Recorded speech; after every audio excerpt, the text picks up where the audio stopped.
ሰላም ስለ ዶሮ ጥያቄዎች እንነጋገር። በመጀመሪያ ዶሮውን ቆርጠህ ጣለው። ከዚያም ጥቂት ጊዜ ጣል አድርገው። ከዚያም ቀላቅለው። ከዚያም ነጭ፣ ቀይ እና ቡናማ ጨው ይጨምሩበት።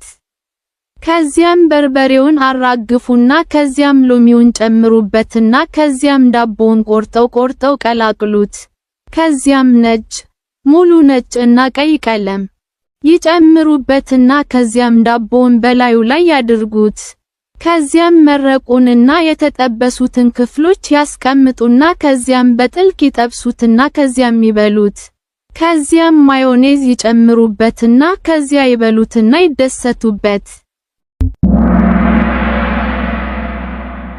ከረሜላ ዶሮ 3 2 1 ሂድ። መጀመሪያ ዶሮውን ቆርጠህ ጣለው። ከዚያም ጥቂት ጊዜ ጣል አድርገው ቀላቅለው። ከዚያም ነጭ፣ ቀይ እና ቡናማ ጨው ጨምርበት።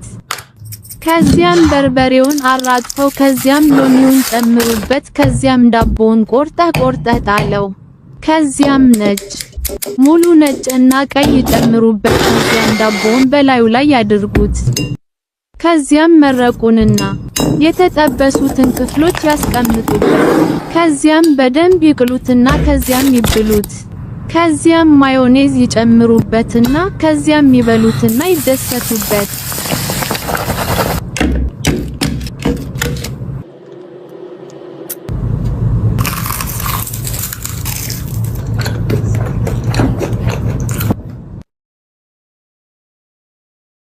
መጀመሪያ ዶሮውን ይቆረጡና ጥቂት ጊዜ ይጣሉትና ከዚያ ይቀላቅሉትና ነጭ፣ ቀይ እና ቡናማ ጨው ይጨምሩበት።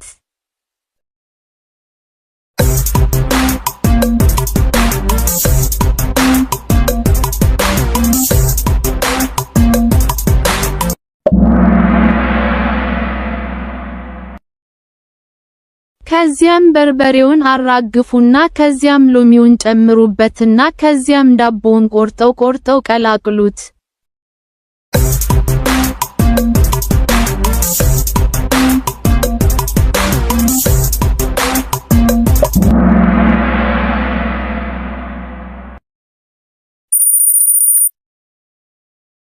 ከዚያም ነጭ፣ ሙሉ ነጭ እና ቀይ ቀለም ያስቀምጡና ከዚያም ዳቦውን በላዩ ላይ ያድርጉት።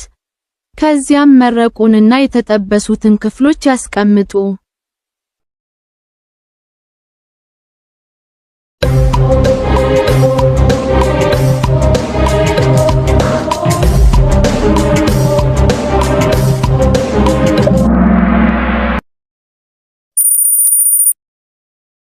ከዚያም በደንብ ቀቅለው ይብሉት። ከዚያም ማዮኔዝ ይጨምሩበት። ከዚያም ይበሉትና ይደሰቱበት።